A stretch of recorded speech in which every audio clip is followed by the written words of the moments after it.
Hello guys and welcome to today's Los Blancos podcast. Today it is a Real Sociedad preview as well as a more transfer section just before the end of the transfer window. Hopefully Real Madrid can get something done, something productive done before the end of this window. But let's get into today's Los Blancos podcast.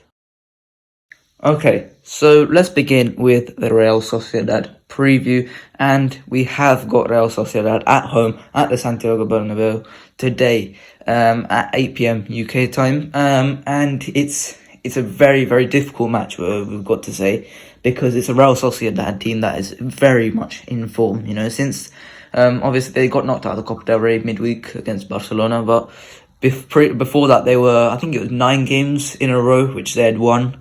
And that was incredible form. That is incredible form they're on.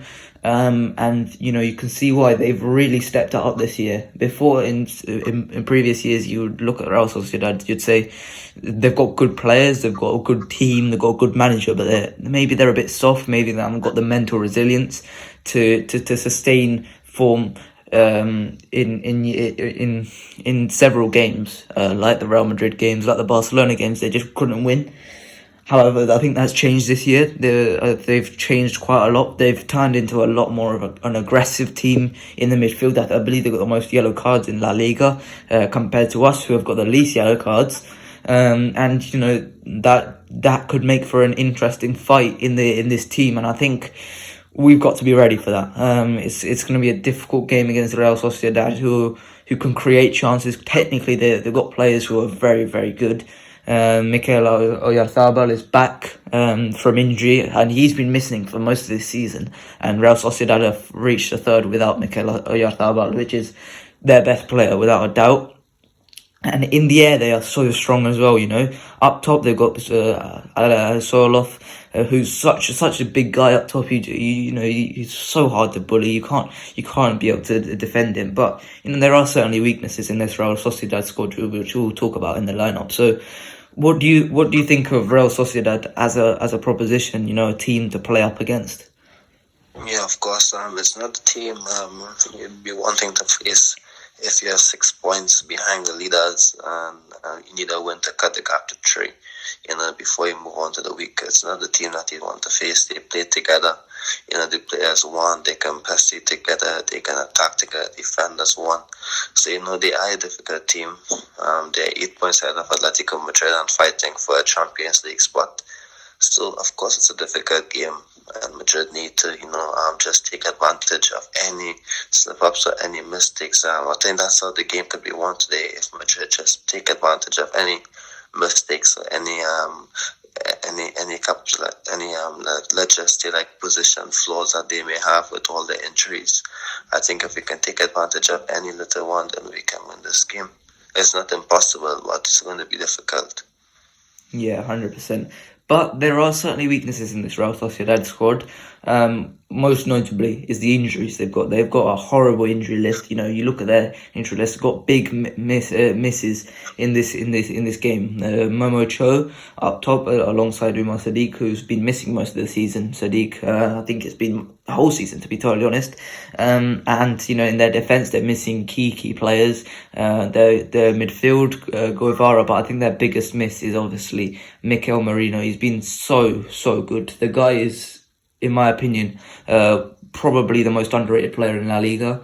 No one talks about him, but he is so good. Creatively, he creates so many chances. He's got 7 assists this season and a goal.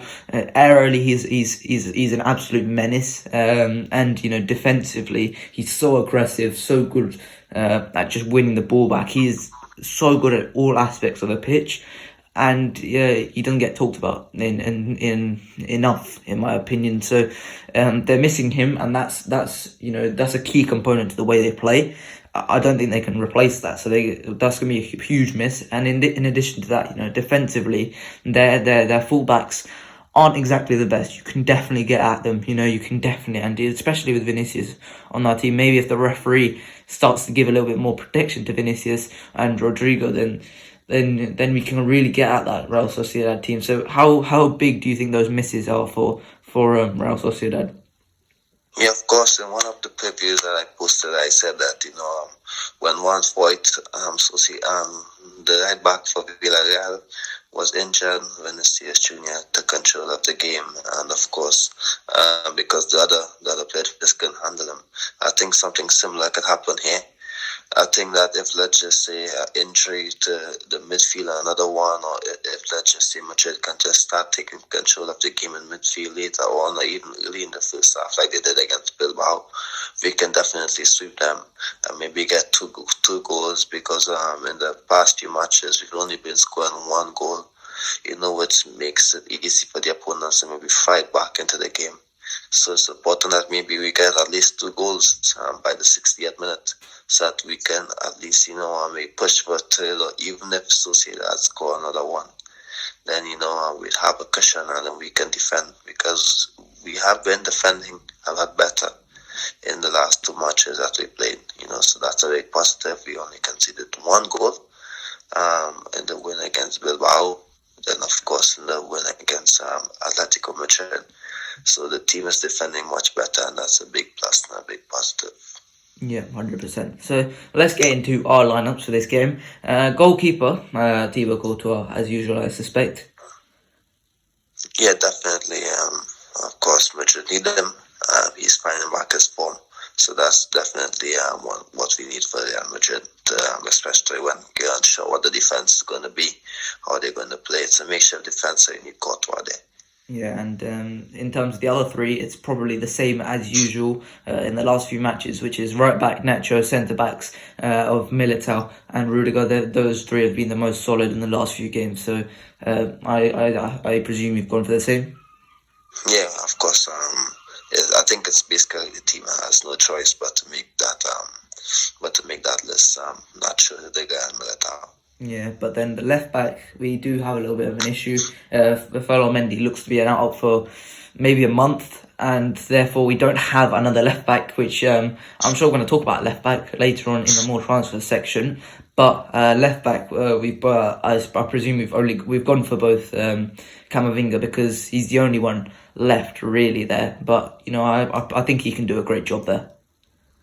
Yeah, he did do a good job, especially when he comes into midfield as well. He does do a good job, and he outnumbers. He helps like Modric, he helps the Bios, he helps the Madrid midfield outnumber the opponents, and of course, he made some good attacking plays and movement. His movement was quite good from left back. So I think the games he played with the French team helped him, to get a bit more comfortable with the position, so that's a big positive. Of course, that's a big plus. So I think he'll do well. I was actually thinking that maybe we could have played like Vallejo in centre back, and then maybe move. I was a bit confused like who we could have put there. I really tried that kind of thing. I could have played in midfield, but I can't really trust Vallejo or Urges or the left back. And of course, I would like to keep it again Militao centre back. Unless like maybe you put Militao on the right and Nacho on the left, and you put Vallejo in centre back. But I think I would like to stick with the Militao, Tony and centre back, and maybe Vallejo can be the emergency substitute, because he can't play left back and he can't play right back. Yeah, 100%. Now the midfield three, I've actually gone for a 4-1-2-1-2 formation. I want to try something out, but the midfield three, I don't think there's many options. We don't have a defensive midfielder out and out in the squad apart from Mario Martin, but let's be honest, Ancelotti isn't going to give him the start here.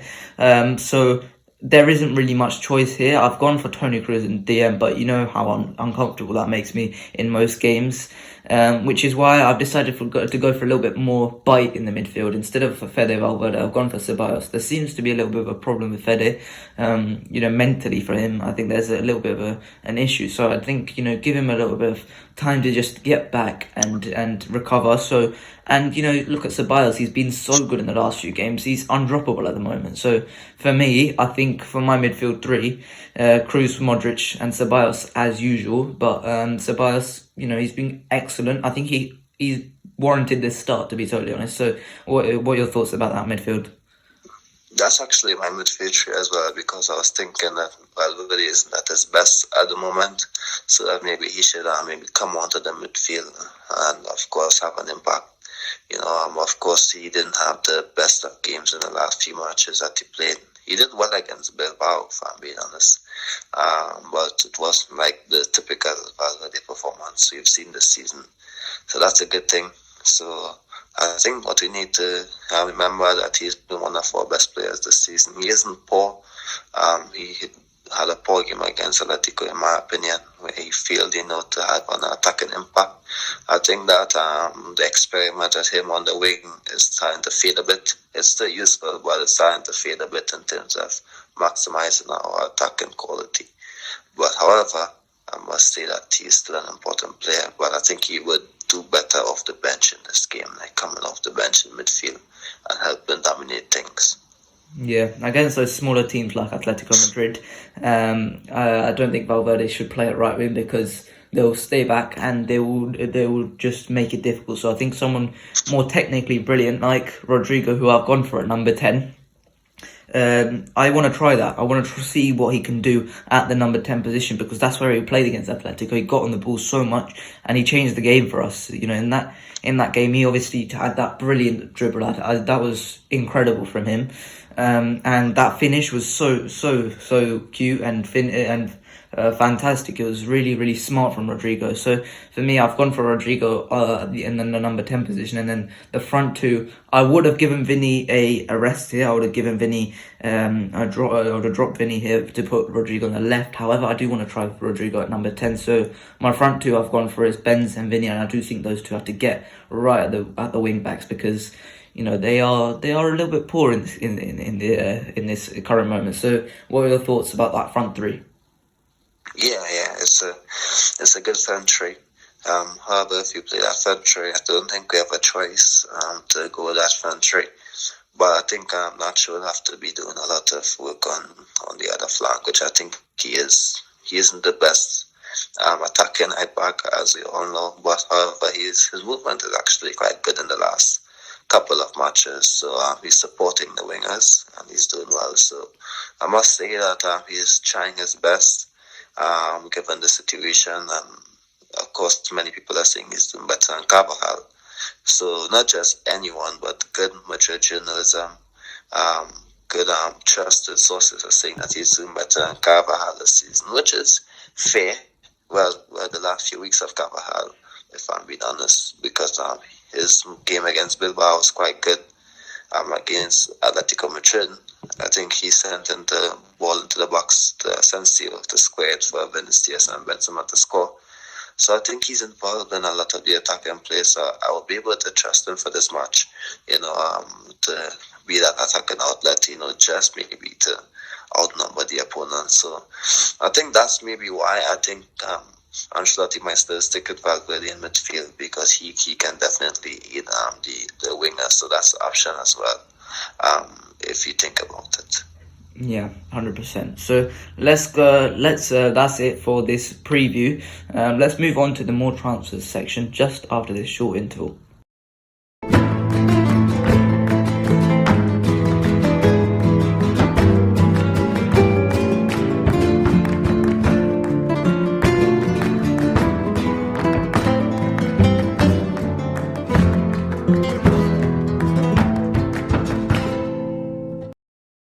Okay, let's dive straight into these more transfers. And let's go start with the first one, and that is an update on Fran Garcia. He's been really good this season, and as you'd expect, Real Madrid have been interested.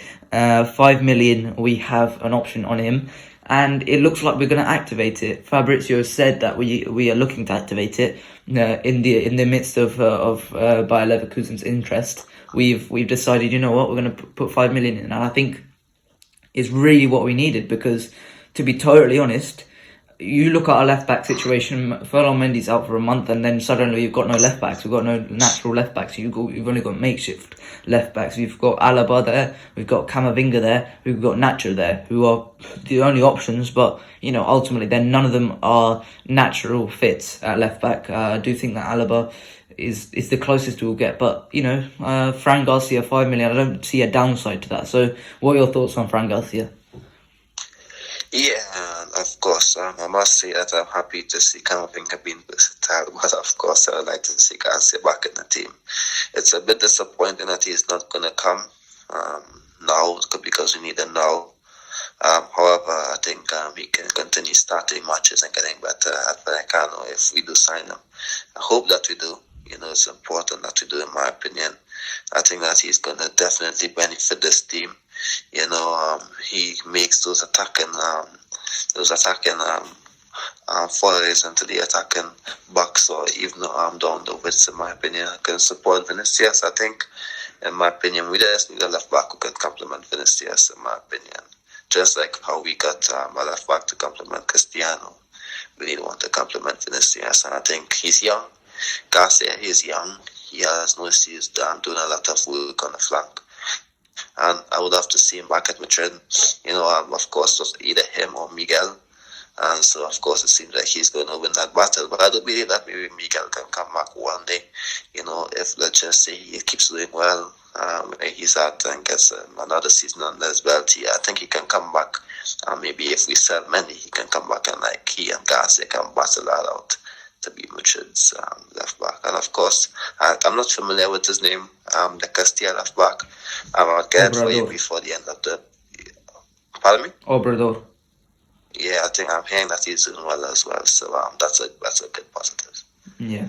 Let's move on to the next player, and this is a player who I personally suggested to you, and I think he's as good as a fit for Real Madrid as you can get. It's Federico Chiesa on the right wing for Real Madrid, and when I look at the right wing market right now, there's really nothing there. There's really no world-class wingers there. There's no world-class potential wingers there available. Obviously, the only one I could think of that could potentially in the future come to Real Madrid is Bukayo Saka, but right now, in the here and the now, Juventus have been deducted 15 points. Chiesa is there. He's their highest asset. I think if we put in 80 million for Chiesa, I don't think Juve can turn it down at this current moment in time. He's so good at everything. Direct, he can score goals, provide assists. He's just a fantastic winger all round. And I think personally he'd just be as good as anyone for Real Madrid. So what are your thoughts on Federico Chiesa? Yeah, of course. I think both of us started talking about him when Italy won the championships last year. He was one of the standout players of the tournament. I think the cost of him then would have been a whole lot more. But now it may be worth up a bit due to the injury that he had. And of course, I'm seeing that Juventus would be willing to sell 60 to 70 million.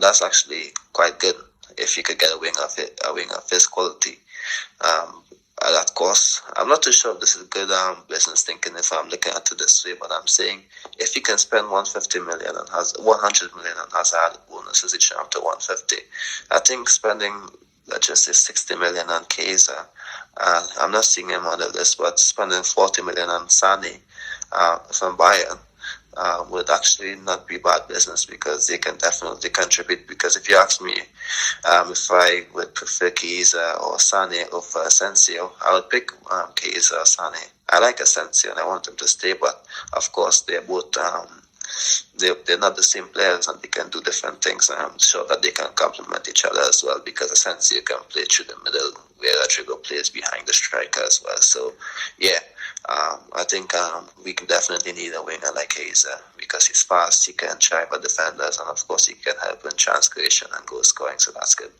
Yeah, 100%. Let's move on to his Juventus teammate, Fabio Moretti, and I've been really impressed by this guy so far this season. Juve have been poor, but this guy's come into their team and he's just brightened it up so much in the centre midfield. He creates a lot of chances. He's really composed on the ball, and most importantly, he's just all-rounded. And at 19 years old, you just expect every attribute to go up by one. And if he does that, then he suddenly becomes a world-class midfielder. So Moretti, he's a fantastic player. His availability, I think, he would be just a great buy, just as a young player, just brought in 40 million maybe. And you could see that guy becoming a world-class player, and it would be just a fantastic piece of business. So, what are your thoughts on Fabio Moretti? Yeah, 19 years as well, and he has a lot of speed, intensity, and drive in his play. Of course, he has when he plays on the wing, I think it's better than when Valverde plays on the wing sometimes. So I think that's a good option in my opinion. Of course, I'm not saying anything bad about Valverde. I'm just saying that the fact that the teams are getting accustomed to how he plays on the wing, so I'm just throwing that out there. I like how he plays, but teams are getting accustomed and catering for it. But yeah, Fabio is a good player. I think he's just 19. I think he can definitely take a step forward if he comes to Madrid. Yeah. Let's move on to the next player, Alejandro Grimaldo. And when I looked at his stats, I was just blown away. And it was green after green after green after green. Let me just give you this list of everything he has above the 90th percentile against fullbacks in Europe. Goals, assists, XG, expected assists, shots, passes completed, progressive passes, long, short and medium passes, key passes, crosses, shot creating actions, touches, passes received. And those are just the attacking stats. Obviously, there are little stats behind it. I didn't bother to write all that down. 27 years old, came through the Barca Academy. Obviously, his defensive contribution isn't as good, but you spoke about a guy who would support Vinicius. This is the guy. He is that guy to be able to support a left winger. He is a left winger at left back. Just so good going forward. And, even in Benfica, he's improved defensively. It's not like he's completely a bird brain in defense. He can hold his own defensively. So, what are your thoughts on us signing Alejandro Grimaldo? And he goes on a free this summer as well. So, yeah, I think these are the signings that you look at, even though they are 27. For example, you can still sign these guys, and they can make a good impact, in my opinion. Because, for example, let's just say you have Garcia, he's young. Let's just say he's struggling. You may need like someone like Amalo, just to step in and do well, in my opinion. Of course, it's good to have a young squad, but it's good to have balance. It's good to have players who have been doing it for like 3 to 5 years at their best, who can step in and contribute immediately. Sometimes that's important. If you ask me to choose between Garcia and him, I would definitely say Grimaldo. He's a much better player, with all due respect to Garcia, because he's a former Madrid Academy player. It's like saying who's better between, let's just say, Cancelo or Tobias for the right back position, or Dalot or Tobias for the full back position. Dalot is a better player, and he's been doing it for a longer time. Tobias is still young. I'm just making an example just to show that a guy like Grimaldo would be a better buy than Garcia. Because I'm being honest, in 3 years there's going to be another young left back, in my opinion, for a cheap cost. I'm just being honest. So if you can sign a world class player who can contribute to 3 to 5 years at a world class level, of course you can. You can even buy Grimaldo and Garcia, and of course maybe Mendy may leave. There's a lot of options. So it doesn't mean that the Garcia option is closed if you sign another top left back, in my opinion. Yeah. Next up is Bruno Guimaraes, and he's just a fantastic player, and I think his all-round play is fantastic. He draws so many fouls, but I think something that stands him out from other midfielders, he just has that edge, which is why the Newcastle fans absolutely love him. He just has the edge that other players don't have, and I think that's why a club like Real Madrid may go for him. To make a decision to reject Arsenal to go to Newcastle. That was bold, especially in the position Newcastle were in. So I do believe he has the personality for Real Madrid as well as the ability. So what are your thoughts on Bruno Guimaraes? Yeah, I agree with you there. He's a top player. He's helped transform this Newcastle team. And of course, Bellingham is the main target in midfield. But if, let's just say, we don't get him, which of course is a big possibility, then he can definitely be on top of the wish list in midfield, along with some other players. However, I think Newcastle, they would ask for a lot of money. They don't need to sell. They have the money now, to build a team, and they want him to maybe stay there and, of course, be one of the leaders of the midfield. But before I end on him, I'm just going to leave a little quote on what he said last year, October. He said, Real Madrid are the best team in the world, so the transfers linked to them are nice. but it's just a conversation, nothing more. But it's good, that of course it didn't seem like he closed the opportunity if it does come, because I'm sure if you have the option to play for Newcastle or Madrid, I'm sure he would maybe choose Madrid. Yeah. Next up, Esteval Villan, young talent from Palmeiras, and Palmeiras have made the choice to invest in their youth academy, and it's really come to light now. With Endrick coming through, and now Esteval. He scored a goal like Messi a couple of days ago, maybe not a couple of days, but I saw a goal a couple of days ago, and he just weaved in and out of the senior defense, and he just was fantastic. He's 15 years old and he has got PSG interest in him. He looks like another one of those who just so far ahead of his age. So, what are your thoughts on Esteval? Yeah, I've seen some clips of him. Of course, I would still like to see him a bit more. To make a better analysis of him. I must admit I haven't seen any matches with him. But I would love to see him a bit more. He's definitely a player. From the first impression that he's going to be something special if he keeps it up. If he doesn't get distracted, he can be something special. But I would love to see a bit more from him. Firstly, in the senior team, just like how we saw a bit of Endrick in the senior team. I would like to see him, a bit more as well. But the first impression is good. The dribbling, of course, the shooting, the passing, of course, it's good, and that's important. When you're just 15 and you have the basics with a bit of flair, it makes you a whole lot better as a footballer. So that's a good thing. Yep. Next up, Alejandro Garnacho of Manchester United. Obviously, there's contract issues with him, but he's just a fantastic player. You can see it already. Very direct, very good at just going at defenders. I think in a couple of years' time, this guy will be worth quite a lot of money. And at United, I think United and Erik ten Hag will just develop him really well. But if there is a contract issue, I think we should be lurking around just to be careful, just to make sure that maybe if he's available, then we go and get him. But right now, I think we're just watching him, just keep a track of Alejandro Garnacho, in my opinion. So, what about you? What do you think about Garnacho? Yeah, I have to say on point there. I think if we can get him due to contract issues, then yeah, because if he signs that contract, then of course, the cost goes up to, let's just say 80 million or 100 million, because how the modern market is, that Manchester United don't have the funds, so they won't sell. And of course, if you ask me to pay 60 million for him, or 100 or 110 for Saka, of course I'm going to say, hey, let's go for Saka for 110. Yeah.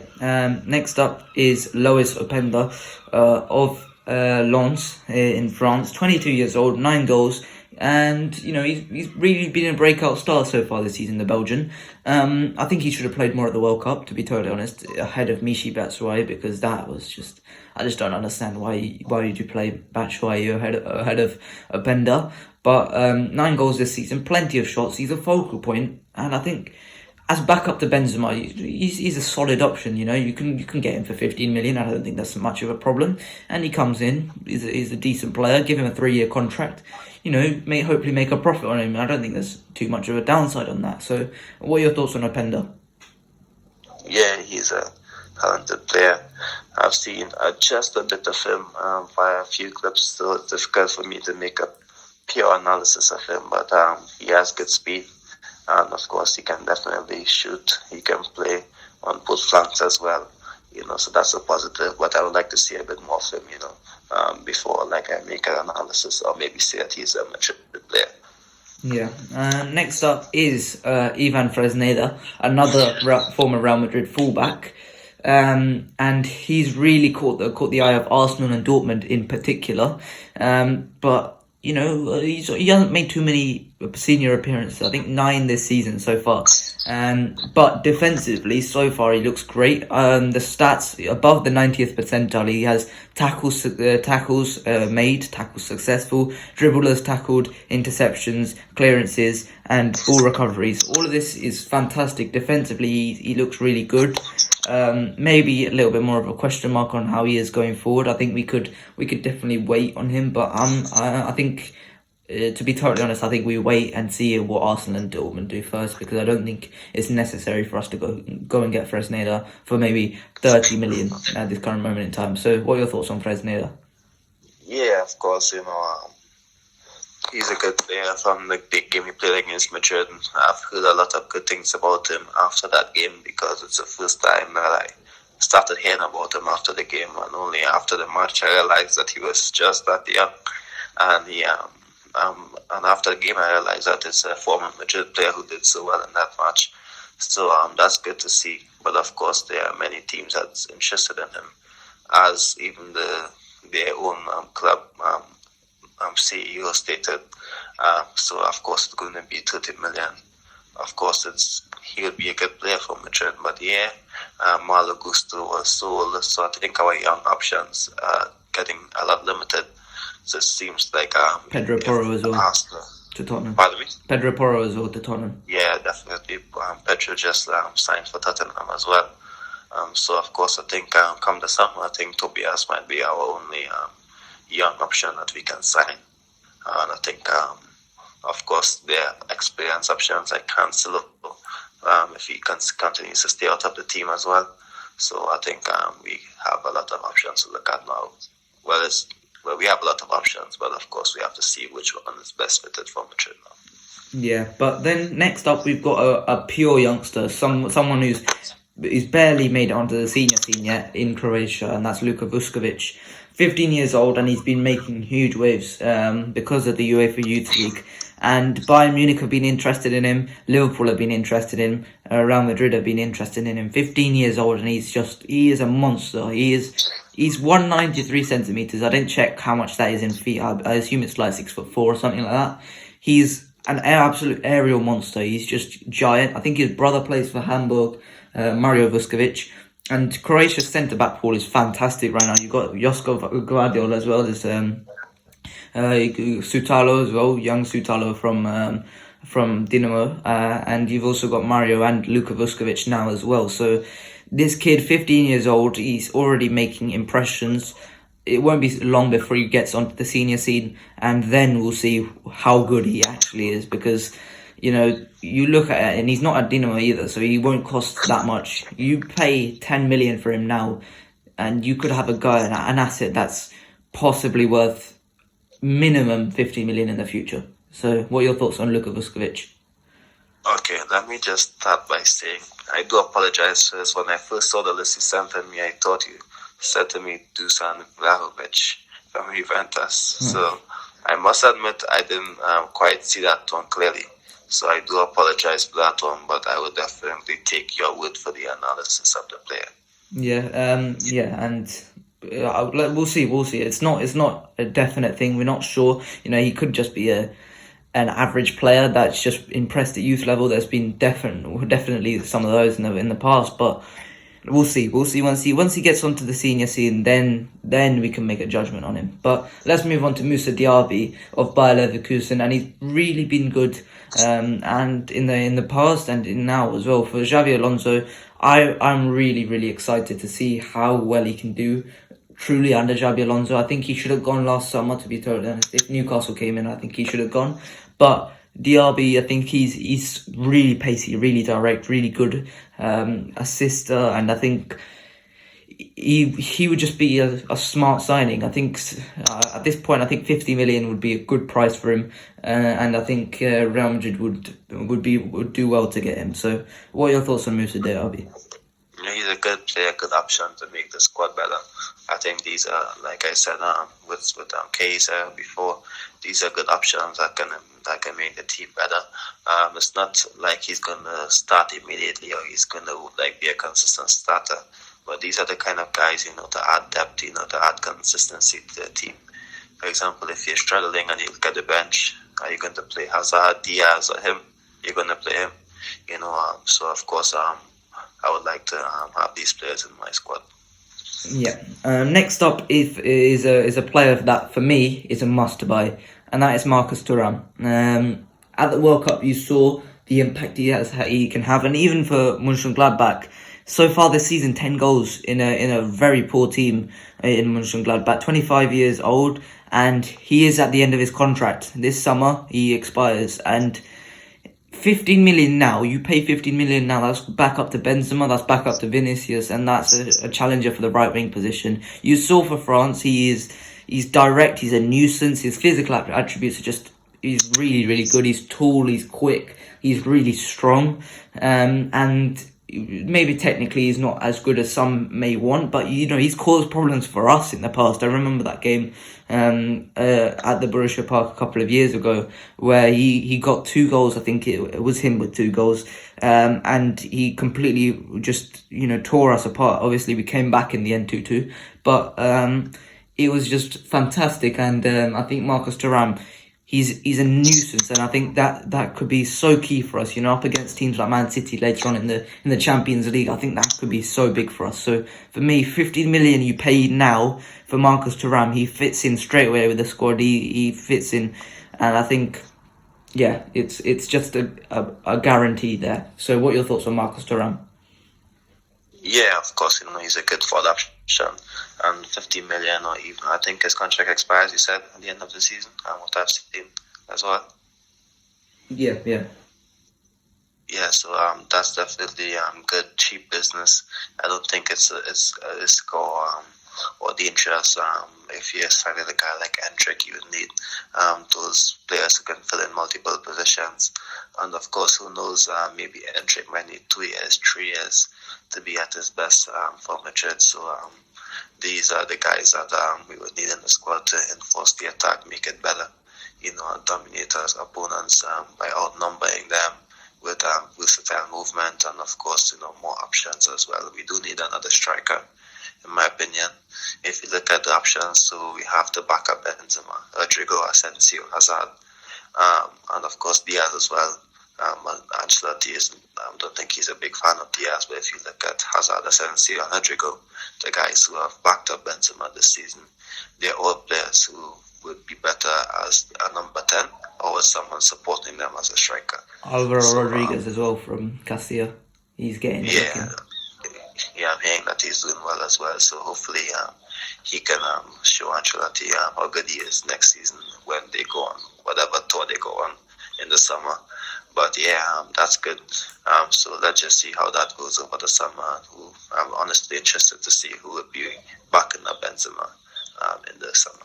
Yeah, hopefully it's Marcus Thuram. I would definitely really consider him as a true option. But next up is Jeremy Frimpong, and under Xabi Alonso, he's been really, really good. Going forward, he is so good. 22 years old, and he's one of the best in the Bundesliga for dribbles, shots, and chance creation. But defensively, he is a bit poor. He is definitely a wing back and not a full back. You can see that, but maybe you do need those type of players to contribute to the attack, especially on the right wing where our players like to drift on the left. Maybe if you bring Frimpong, that brings width and brings real athleticism to the right wing. So for me, I think Frimpong would be a really good signing, really smart signing. At 22 years old, maybe 60 million for him. I think that would be a really smart signing to bring in. So what are your thoughts on Jeremy Frimpong? Yeah, of course. I think he mostly plays on the right wing. He can definitely play on the left as well, but he's so fast. He gives us something that we don't have, in my opinion. Of course, we have Vinicius with the speed on the left wing, but on the other side, I think Rodrigo, Asensio, Valverde, they're completely different from the way Vinicius plays. So I think if we can have, for example, the Vinicius is out, you would need production and speed on the other side as well. So I think he'd be a good signing, in my opinion. He can definitely play on the left, but I think he's better on the other side. Well, if you're looking at for Madrid, he would contribute better on the other side and get more minutes on the other side. So I think it's going to be a good option if we can sign a player with that speed, with that talent. I think he'd fit in well. Yeah, and talking about raw speed, let's move on to the last player of the list, and that is Kaoru Mitoma. He has been superb for Brighton. Whenever I watch Brighton this season, I've been really excited to watch Mitoma because the guy is he's just energetic, he's exciting, he's vibrant, he's so good. He just keeps going and going and going and going, and he's got an engine on him. He's like Fede on the left with genuine like skill in terms of dribbling, in terms of tight space dribbling. He's like Fede in terms of his speed, in terms of his capacity to run. And if we bring him in, this season he's been fantastic as a super sub as well as a starter. If we bring him in, that's a genuine rest for Vinny. Super sub in late games, you want to just annoy the opposition right back, just to bring Mitoma on. In terms of pressing and tackles, he just keeps working and working and working and working. And to be totally honest, I don't think Brighton can ask for too much. I don't think he's one of those players that Brighton will sell on for 60-70 million like Caicedo or Ben White or someone like that. I think he would go for something a lot cheaper, in my opinion. And I think Mitoma is just a fantastic player. And I think at Real Madrid, on the left and on the right, just to be a nuisance, just to bring on as a sub, as a super sub, he's the guy, in my opinion. And I think he would be fantastic for us to bring. So what are your thoughts on Mitoma? Yeah, of course, he doesn't just have speed, he also has skill, he has control, he can finish as well. He can help assist his teammates. I think he's a top player. Well, he will be even better player if he maybe takes a step up to a better team. Of course, it's difficult to tell that. When a player is starting for a team, let's just say that competes for like the top 8, top 10 spot, or a mid-table team, it's difficult to tell if one of their star players is going to move on, to be one of the best. But if you look at the history from those statistics, Mahrez has moved on to Manchester City and he's doing well. There are many players, let's just say, even if the centre-backs, the full-backs like Ben White, who moved up to Arsenal, he's doing well. And of course, there's so many of them who's taken the step up, even when they move on to bigger teams. So I will have no doubts that he's going to come in and do well. But of course, it's the game time I'm thinking about. If players consistently on the bench, I don't think that they would have the best of impact. And of course, he would cost a lot, So maybe a player who's going to cost a lot that's not going to start. I think it's difficult, to see it, in my opinion. But I'm not going to say he's a bad player. He's an amazing player. Of course, God forbid something happens to Vinicius. I'm just saying that he can be a good option, in my opinion. Yeah, 100%. So that is it for this more transfers section. I hope you guys enjoyed this Los Blancos podcast today. Please like and subscribe, and I'll see you guys later. Bye-bye.